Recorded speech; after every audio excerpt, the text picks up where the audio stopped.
All right, let's just jump right in. Today, we are going to explore this quiet, almost invisible technology that, let's be real, most of us use literally every single day. We're talking about the tech that lets you just tap to seamlessly move money, unlock doors, or share data in the absolute blink of an eye. I mean, just picture standing at a coffee shop counter. You've got your drink, time to pay, right? But you're not fumbling for cash, you don't even type a PIN, you literally just tap your phone against a little metal pad, and boom, in less than a second, payment done. No cables, no incredibly frustrating Bluetooth pairing screens where you're just staring at a device not found error. You know the one? No typing codes. Honestly, it kind of feels like magic. Okay, let's dive into this.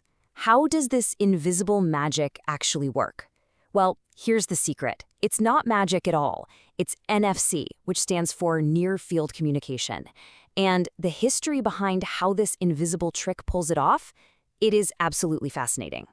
Believe it or not, our story actually begins with radio. So for most of the 20th century, traditional radio was built to travel, right? Meters, kilometers, even across vast oceans. But then, in the 1980s and 90s, engineers started asking a completely different question. What if you didn't want a signal to travel far at all? Like, what if you deliberately restricted communication to just a few mere centimeters? That wild idea, that deliberate shift toward short-range tech, actually grew right out of an older invention you've probably heard of, RFID, or radio frequency identification.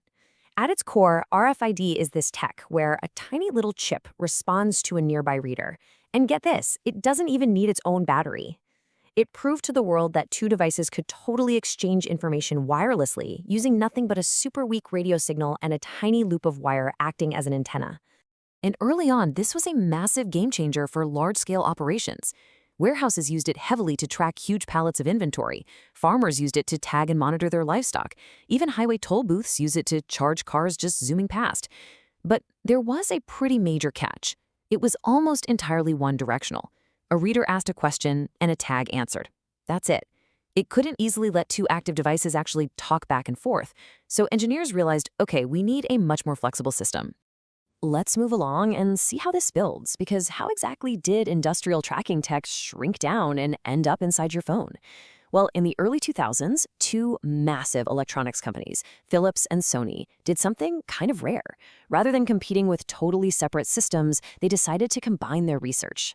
In 2004, they founded the NFC Forum to create one single unified standard. Now, early adoption was a bit slow, mostly tied to systems over in Japan. But then, the smartphone boom happened. Google added NFC support to Android in 2010.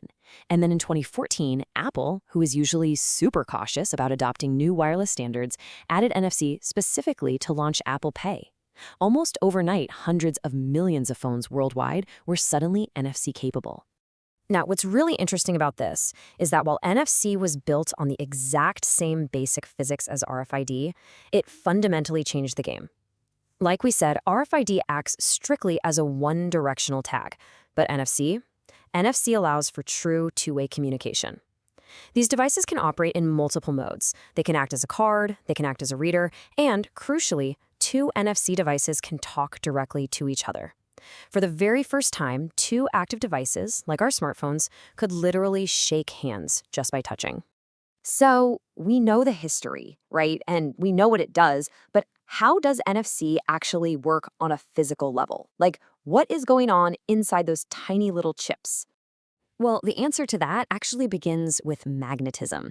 We aren't talking about radio waves traveling far through the air here at all. The physical phenomenon behind NFC relies purely on magnetic fields between two microscopic coils of wire, and that totally shifts how we need to think about wireless data transmission.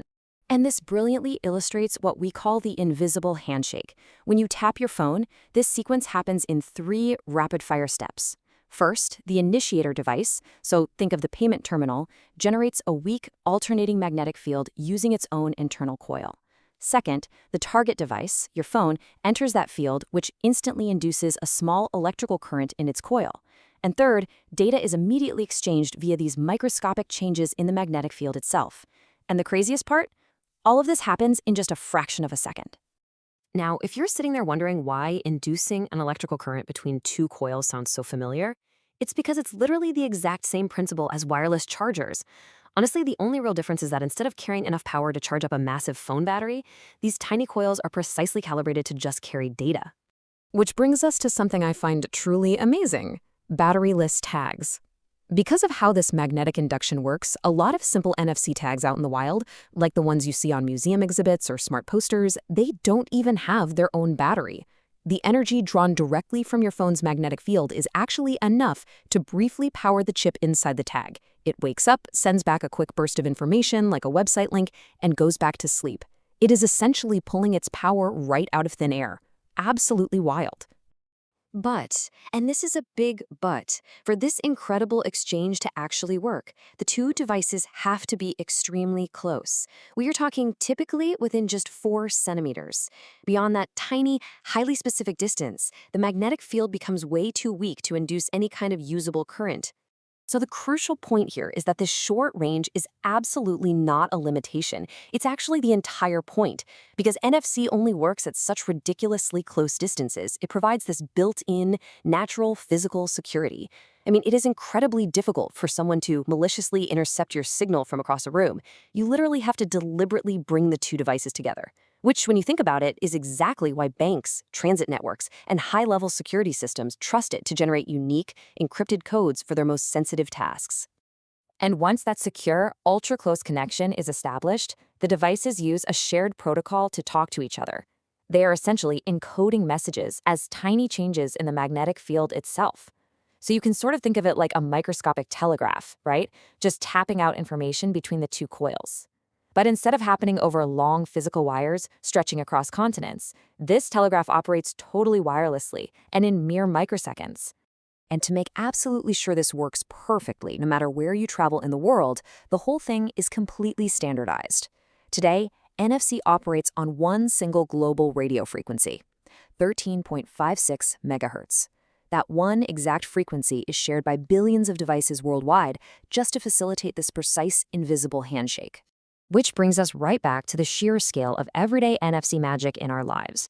We're talking tap-to-pay purchases at the grocery store, swiping through subway turnstiles without even breaking your stride, unlocking secure doors at offices and hotels, instantly pairing your phone to that wireless speaker, or even, museum exhibits instantly loading up detailed websites on your phone with just a quick tap.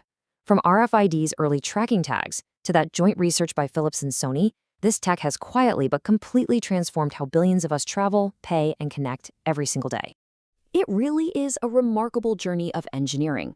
As the pioneers of this tech pointed out, it was a very deliberate decision to make a technology that only works when you get close. Are we taking for granted the decades of collaboration and complex radio science that had to happen just so we could communicate by touching two things together? Definitely something to think about the next time you tap.